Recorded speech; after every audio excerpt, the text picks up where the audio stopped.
Yes. And everybody eats. Well,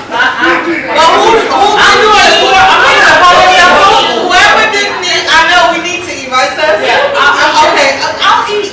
I'm doing the poet shuffle. I'm so good. If I happen to pass your train, Whoever didn't eat or whoever didn't drink, please meet the bartender. Bartender with the letter L. Say hi. Because I gotta do that because I've been messing up her name all night.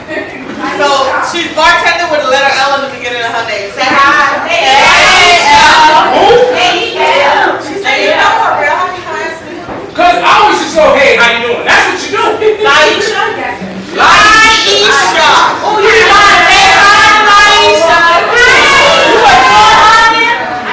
And the other gift of thanks that I need to offer is to the DJ who I spoke to today. And he showed up, and he's been here, and he's kept us, you know, his mic was a little short, but that doesn't say anything on him.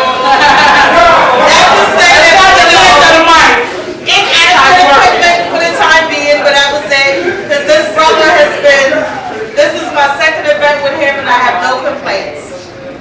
But I want to take this time out, no tears, I promise, no tears. No good time, no tears.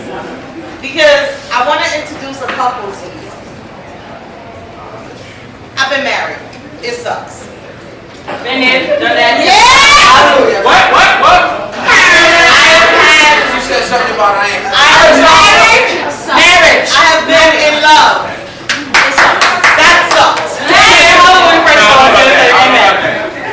Being in love was okay. I have committed myself to a man. It sucks.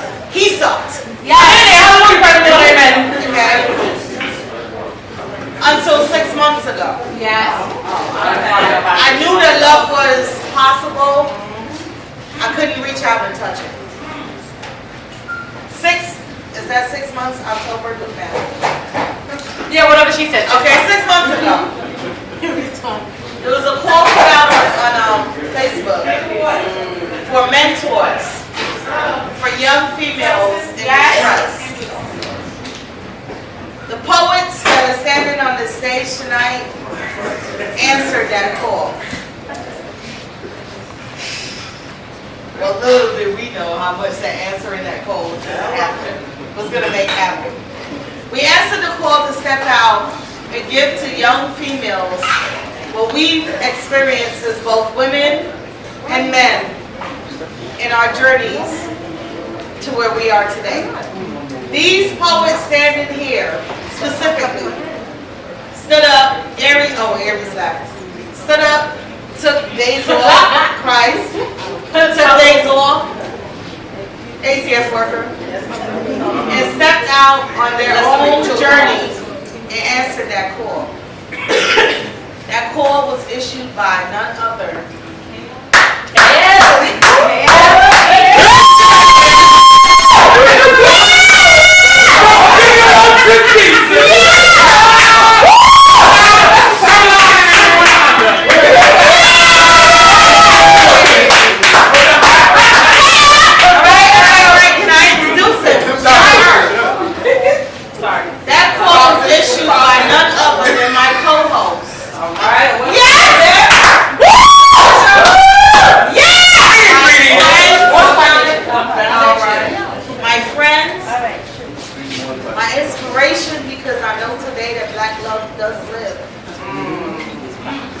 And my publisher, that's right, of Impressions of Poetry, of my journey.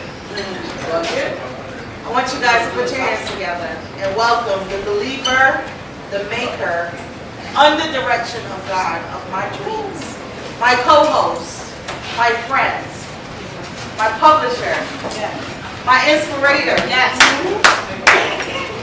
and his wife, who without her, he would not be with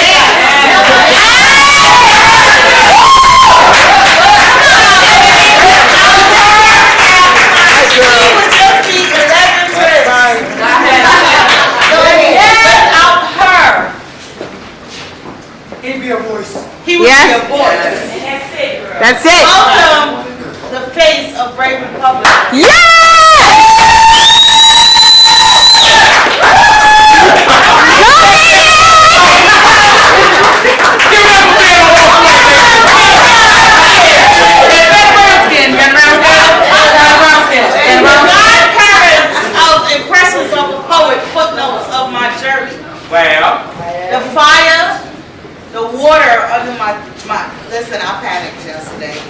got in their car and they drove from Queens and they came to Brooklyn to compliment me. That's love. That's love. They came to Brooklyn and they said, take this sign and recognize that this is what we do. This is our love. I'm going to step out of this photo op. I just want y'all to know that black love reigns. I want y'all to know that if a black man and a black woman come together in unity with the same mind, with like minds, most importantly, I learned that because before them they called me an angry poet. Yes. Still up. Angry. Good. They put that out. Sister from Virginia, can you represent that they called me an angry poet? Hostile. And today I recognize that. I was angry. I was mad as hell. I'm gonna tell y'all. You still mad, honey? When y'all read that book, y'all understand how mad I was at some point. But today I recognize that if we find that connection that God designed for us, we can have this. So yes, we can. Teach you the brain and the beauty behind Bravin Publishing. Bravin Publishing.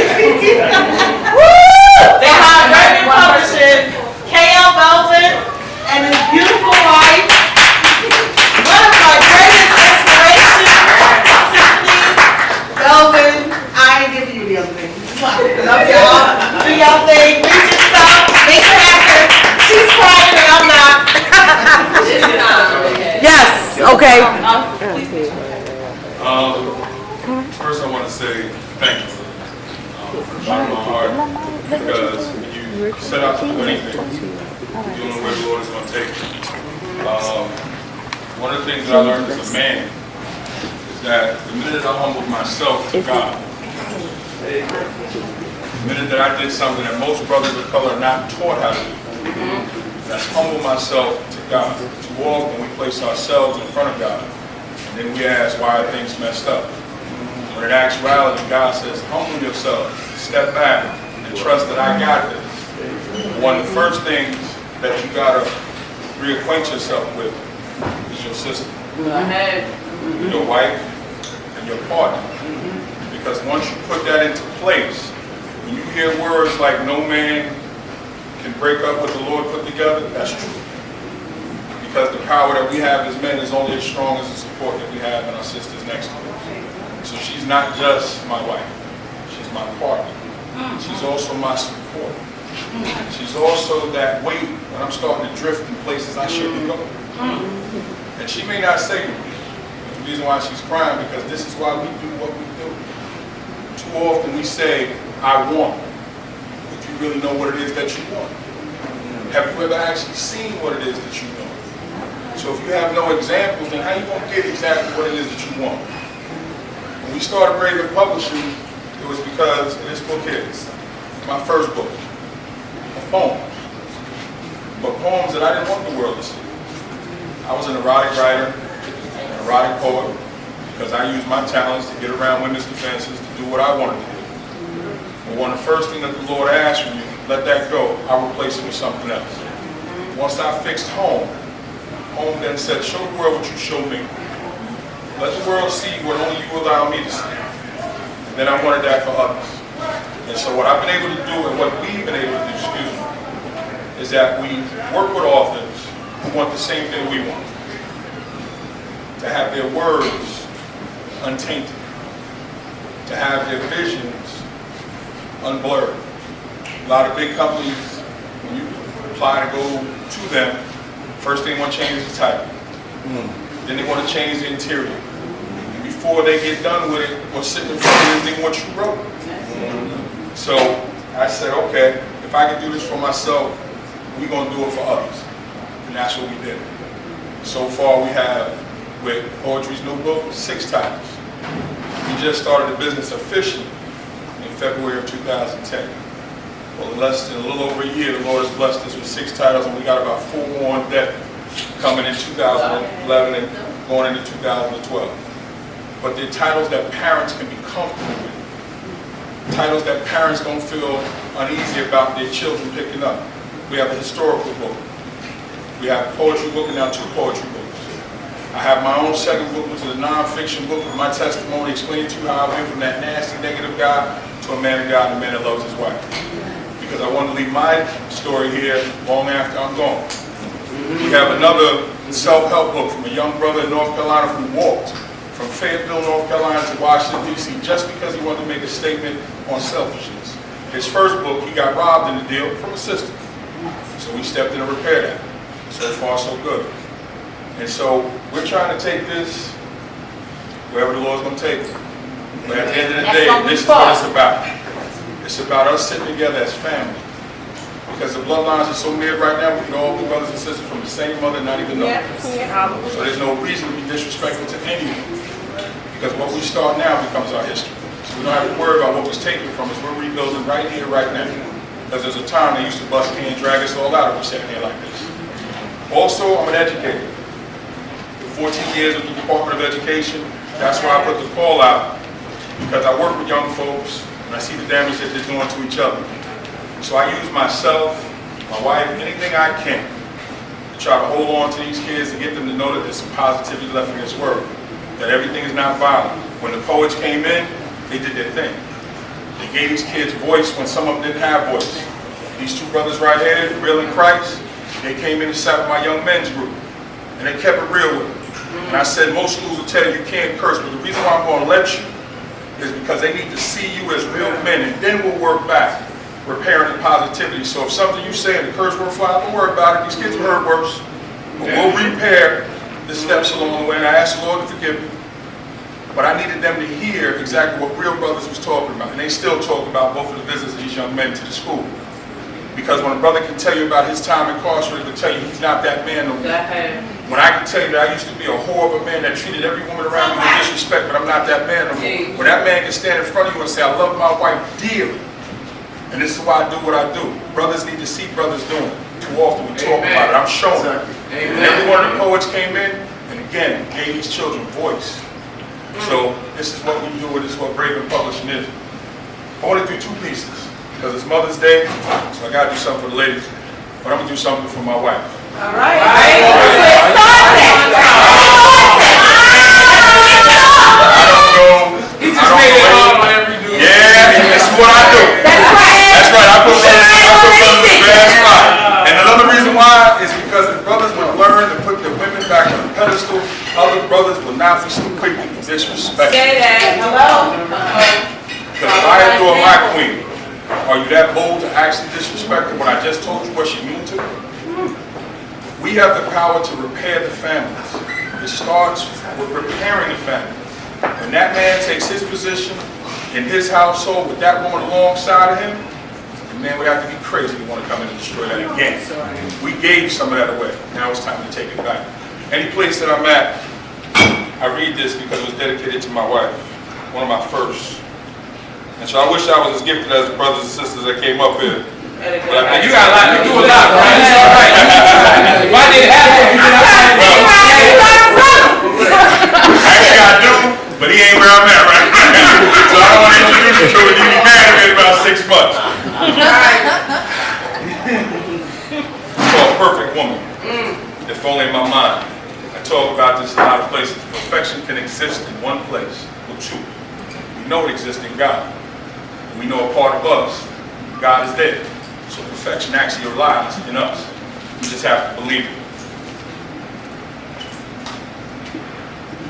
I ask myself, why am I so lucky? Is there a reason I'm so blessed? You're never supposed to question God's work. I say God because how do you explain her patience with me? Is there is something about the way she understands my needs? Are there other women who would love another's children like her own? Would another woman be strong enough to trust God and take you back when you have tasted someone else's fruits? Her soul is pure enough to douse the evil that once filled my own. My vanity, pride, and smugness have been replaced with concern, endearment, and gratefulness. I now concern myself with more than just my own needs. Her smile fills my heart with joy. Her tears burn my soul and demand my immediate attention or screams for forgiveness. I am blessed with an equal. So again I ask, why am I so lucky? Does God see something in me I didn't see? You must. She is sexy beyond belief, even when she sleeps. Can that comfortable look come from what I have brought to her life? The world is funny.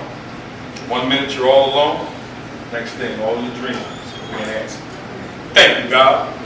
Well, the only course of action is to leave all my worries and fears at the Lord's feet. Something about having the right woman makes each day and night special. I really do have the perfect woman, only in my mind.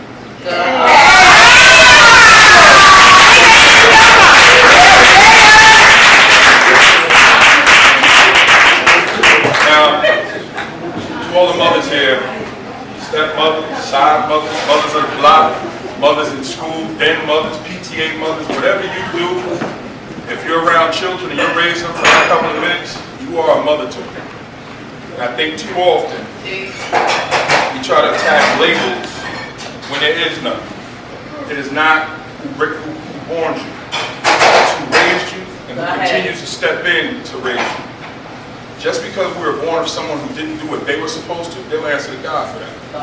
But if somebody else steps in and gets you to point A, somebody else takes your hand and gets you to point B, every one of those women have taken on the role as your mother and deserves respect. This right here was written from my mom as a gift. I didn't know what to get her for Mother's Day. She wanted some money. But I wrote her a poem. That's what I do for Mom. Exactly, there you go. So here we go. I love you, Queen. The essence of what I am started deep inside you when the Lord set me in place. Your choice to have me was the first of many that would lead my steps. Those late night talks, listening to you pray for me, touched me inside you long before I could see you to return the favor. My suckling was our period of bonding. Who knew it was healing you too? My cries were soothed with the beating of your heart, along with the soft notes of song from your lips. The constant encouragement to venture on my own made me brave enough to step and fall, but I learned. Now it's outside. A new fear begins. But from your teaching, it was clear. I am to make friends, smiling as I've been taught. You say, go ahead, I'll be here at the end of the day. My world is shaking. But what I hear, this is growth, and education should never be feared. And so my fears are eased with your whispers. With each cap and gown and picture day, I am becoming a man because of the woman you are. My legs stretch, and my arms lengthen.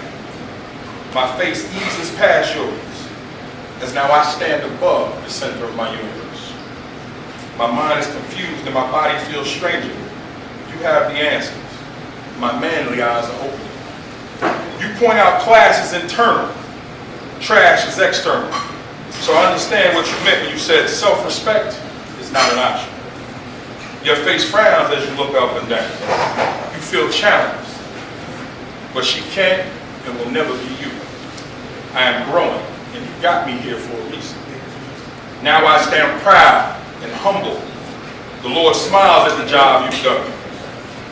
I have blessed this world with heirs, and you are the roots of this tree. My feelings for you are still the same as that little boy that you didn't run over and help when he fell and cried out for you. Now this man understands why. You didn't run and pick him up. For doing so, I say to you, I love you. Yeah, yeah. I want to say this in closing. With everything that's been going on in Alabama, and everything that's been going on in Tennessee, actually the printer that we deal with is in Tennessee. And that's actually what held things up. And I must have prayed and fought as hard as I could all week to try to make sure those books were here. And then finally Friday night I gave in and said, you know what, I can't do it. So I texted her Friday, I knew she was at an event, and then we talked yesterday. Because I took it personal when I can't deliver on something for somebody when I say I'm going to. Our words have to mean something to people when we say, and I think as folks of color, we have to do that and be mindful of that. So I explained to her, this is one of the times when you hear the truth will set you free. I said, whatever you do tonight, just make sure you tell them the truth. Because it's not like someone said, let's get all y'all together here and try to sell you a book that's not here. Those books will be here this week. If I gotta go down to Tennessee and swim through a couple of feet of water and secure what's ours. And I'm riding shotgun. There you go. Right now. So one of the things I can tell you is you're here because you love her, and that's one of the things that I said to her yesterday. It's not about the book. And that's one of the things that I tell all the authors, because I am one, this is actually my book, as well as you heard Real say my other book is From Gigolo to Jesus. But one of the reasons why the books sell is that you're not selling a book. You're offering people an opportunity to support you. Poetry was something that we commanded, owned, and had such a control of that they had no choice but to just silence it, because it was through our poems and through the spoken word that we told what was going on in and about our communities or in our hearts. This young lady has a tremendous voice. She has a tremendous heart. She has a tremendous story. So when you leave here today, if you really want to show the love for her, tell everybody that you know they need to support her. And then tell them to tell somebody else to support her. They will not be disappointed simply because what you've gotten tonight is a sample, but to have a whole book from it, there's got to be something in that book that she wrote that's going to touch somebody that you actually speak to. So you don't ever have to be fearful when you're saying support this young lady here. That's the reason why I did business with her to begin with, because I have the option of saying no. And there was no way I was going to say no to somebody that I love.